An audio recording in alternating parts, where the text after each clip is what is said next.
Smart JT Balbalasa from BSED Mathematics, Section 1A. We'll tackle about the integers.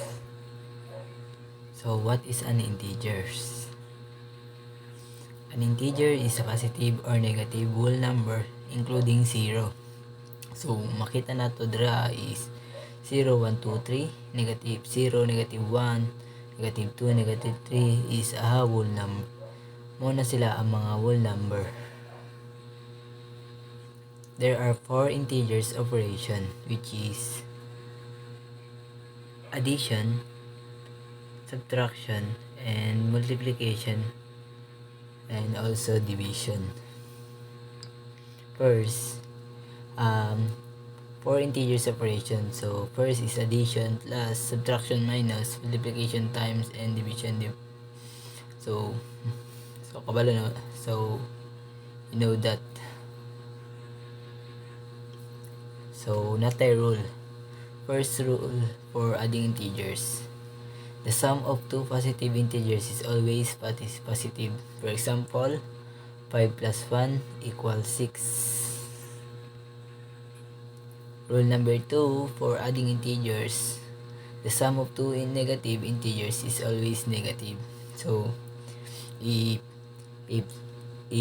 the whole number is same negative, so you need to add and copy the sign, like negative 5 plus negative 1 is equal negative 6. Rule number 3 for adding integers: the sum of positive and negative integers could be positive, negative, or 0. So for example, when you add the positive and negative integer, you are really subtracting, then you give the answer the sign of the greater than absolute value. So example, 5 plus 1 negative 1 is equal 4. So why? So need not kay mas bigger man ang 5, kaya the equal is positive 4. Next, negative 5 plus 4 is equal negative 4. So the answer is negative 4 because the biggest number is negative. So negative 5 plus negative 5 is equal to 0, because the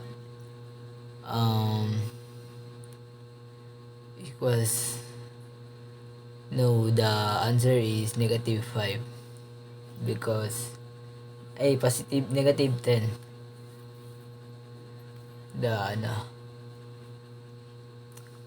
negative 10 ang answer. The 0 is wrong. So let's practice addition. So 5 plus 6 is equals 11. Negative 3 plus negative 2 is equal negative 5. Negative 6 plus 5 is equals negative 1. 8 plus negative 7 is equals positive 1. So the number 5 is negative 9 plus 9 equals 0. So let me check if the answer is right. So I'm right. So rules for subtracting integers. So to subtract an integer add is opposite. You will need to correctly change all subtraction problems into addition problems. How do you change a subtraction problem into addition problem? So there are 3 steps. First is keep the first integer the same. Second, subtraction sign into addition sign change. Take the opposite. The third step is take the opposite of the number that immediately follows the new place addition sign change.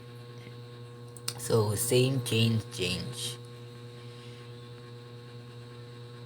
So think.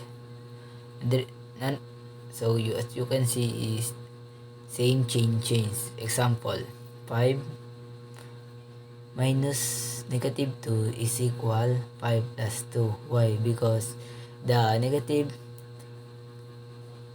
times negative is equal to positive. So that's why the negative is ma-change into positive. That's why 5 plus 2 equals 7. So next, negative 5 minus 2 equals is the same change is negative 5 plus negative 2 is equal negative 7, because same negative, so you need to add but copy the sign. So that's why negative 7 ang answer. Next, let us practice subtraction. If you want to answer this, please put in the comment section. The answer is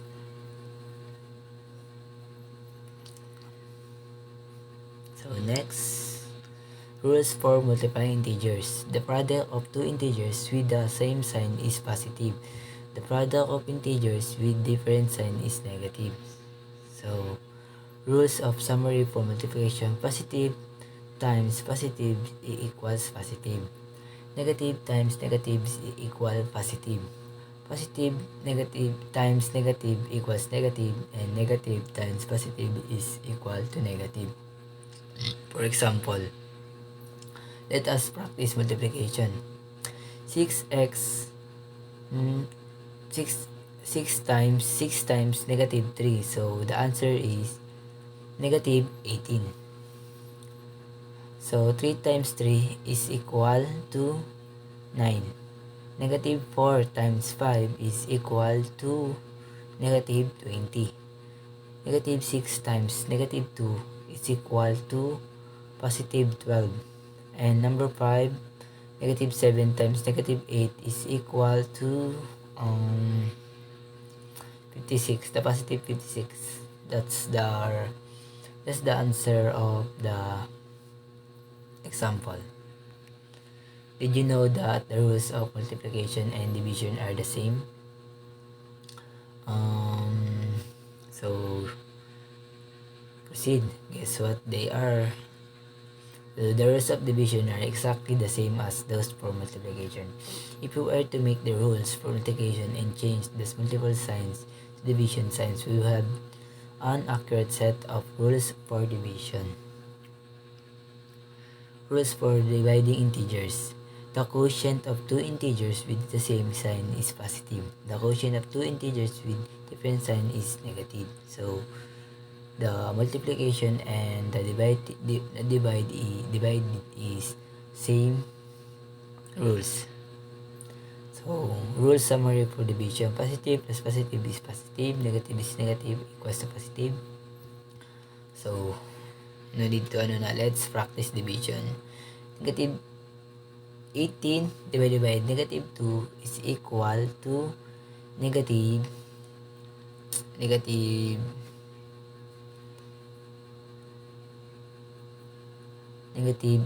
8. Negative 48 divided by negative 6 is equal to